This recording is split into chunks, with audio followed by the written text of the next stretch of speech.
ام المومنین سیدہ عائشہ رضی اللہ تعالیٰ عنہ سے روایت ہے کہ رسول اللہ صلی اللہ علیہ وسلم جب رات کو جاگتے تو یہ دعا پڑھا کرتے تھے، لا الہ الا انت سبحانک اللہم استغفرک لذنبی واسألک رحمتک اللہم زدنی علما ولا تزغ قلبی بعد اذ ہدیتنی وہب لی من لدنک رحمہ انک انت الوہاب۔ تیرے سوا کوئی معبود نہیں، تو پاک ہے، اے اللہ میں تجھی سے اپنے گناہوں کی بخشش چاہتا ہوں اور تیری رحمت کا سوالی ہوں۔ اے اللہ میرے علم میں اضافہ فرما اور ہدایت دے دینے کے بعد میرے دل کو گمراہ نہ کر دینا۔ اے میرے رب مجھے اپنے پاس سے رحمت عنایت فرما، بے شک تو ہی عنایت کرنے والا ہے۔ سنن ابو داود حدیث نمبر 5061۔ حضرت علی رضی اللہ تعالیٰ عنہ بیان کرتے ہیں کہ سیدہ فاطمہ رضی اللہ تعالیٰ عنہ نے نبی صلی اللہ علیہ وسلم سے چکی پیسنے کے باعث ہاتھوں میں تکلیف کا اظہار کیا۔ پھر آپ کے پاس کچھ غلام آئے تو سیدہ فاطمہ رضی اللہ تعالیٰ عنہ آپ کے پاس آئی کہ آپ سے کوئی خادم طلب کریں، مگر آپ نہ ملے تو انہوں نے سیدہ عائشہ رضی اللہ تعالیٰ عنہ کو بتایا۔ جب نبی صلی اللہ علیہ وسلم تشریف لائے تو انہوں نے آپ سے ذکر کیا کہ سیدہ فاطمہ رضی اللہ تعالیٰ عنہ آئی تھیں، تو نبی صلی اللہ علیہ وسلم ہمارے ہاں تشریف لائے جبکہ ہم اپنے بستروں میں جا چکے تھے۔ آپ تشریف لائے تو ہم اٹھنے لگے، آپ نے فرمایا اپنی اپنی جگہ پر رہو۔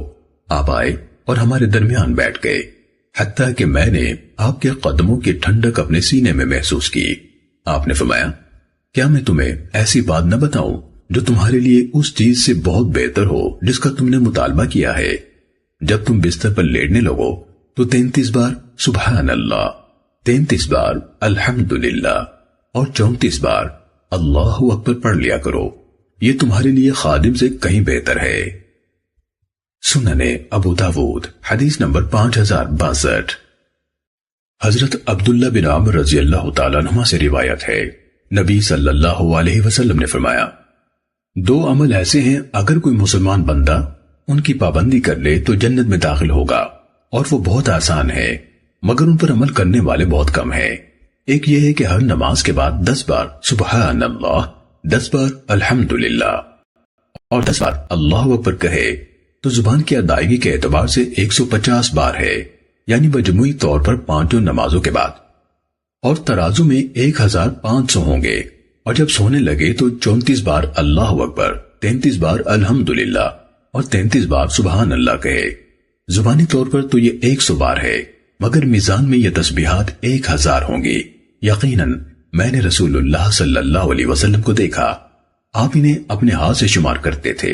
صحابہ نے پوچھا اے اللہ کے رسول یہ کیسے ہے کہ یہ عمل آسان ہے مگر کرنے والے تھوڑے ہیں؟